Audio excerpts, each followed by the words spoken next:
আলাইকুম দর্শক, আপনারা দেখতে পাচ্ছেন আমাদের ক্যামেরার সামনে এক সুন্দরী আপু দাঁড়িয়ে আছে।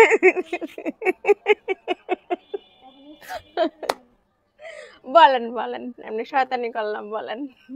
তো এই যে আপুটা খুব হাসতেছে, হাসার মূল কারণটা কি সেটা আমরা জানবো। আমি এমনই ভাইয়া। এমনই? আচ্ছা, আমার মনের ভিতরে অনেক কষ্ট আছে, কিন্তু আমি সবসময় হাসি খুশি থাকি। কষ্টের কথাটা শুনতে চাই। কষ্ট মনে করেন, হাজবেন্ড ফালাই দিয়ে চলে গেছে, বাচ্চা নিয়ে আমি একা একা থাকি, দেখার মতন কেউ নাই, বাবা মা অসহায়। কি অভাব হয়তো বা কিছু না কিছু তো ছিলই। একটা মানুষ তো আর সব দিক দিয়ে শারীরিক সুখ দিতে পারে না, হয়তো বা কোনো দিক দিয়ে তো অসুখে থাকেই একটা মানুষ, হয়তো এর জন্য চলে গেছে। হয়তো বা হয়তো বা এর জন্যই তো আমরা ছেড়ে চলে গেছে, তাই না? নত তো যাই তখন না। আচ্ছা, আসলে কি আপনি কোন দিক দিয়ে দুর্বল ছিলেন? ছিলাম না ভাই, আমার শ্বশুর শাশুড়ি ভালো ছিল না। শ্বশুর শাশুড়ি ভালো ছিল? হ্যাঁ, শ্বশুর, আমরা হাজবেন্ড ওয়াইফ মারামারি করলাম, আমার শ্বশুর শাশুড়ি আসতো মারামারি করার জন্য। এর জন্য আমি নিজেই ছেড়ে চলে আসছি। শ্বশুর শাশুড়ি কেন মারামারি করার জন্য আসতো? আসতো, আছে না কিছু কিছু শ্বশুর শাশুড়ি, বুঝেন না? এখনো আছে এরকম, এখনো এমন আছে? এখনো এমন আছে। আচ্ছা, তো আসলে মানে মূলত আপনাদের সাথে কি নিয়ে?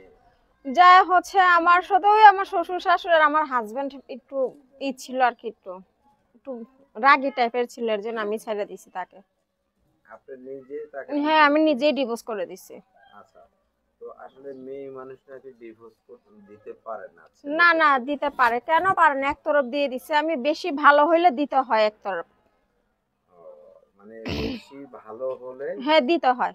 দিতে হয়? হুম। মানে কে ভালো হলে? স্বামী বেশি ভালো? স্বামী বেশি ভালো ছিল, আমি বেশি হয়তো বা খারাপ ছিলাম, এর জন্য দিয়ে দিছি। আমি তো দেখতেছি আপনি খুব ভালো মানুষ। তাই নাকি? মানুষের দেখলেই বোঝা যায় না মানুষ ভালো হয়। আমার মনে হচ্ছে যে আপনার কথাবার্তায় বুঝতেছি যে আপনি খুব ভালো। ভালো দেখেই তো ছেড়ে চলে গেছে, যে খারাপ হইতাম তাহলে তো যাইতাম না। খারাপ ব্যবহার চলে গেছে না ছাইরা চলে আসছে? ছাইরাও গেছে, আবার আমিও ছেড়ে দিছি। আমি আসার পর আমার হাজবেন্ড একটা দুইটা বিয়ে করছিল, পরে আমি ডিভোর্স আপনি করি। আসার আগে? আসার পরে। পরে?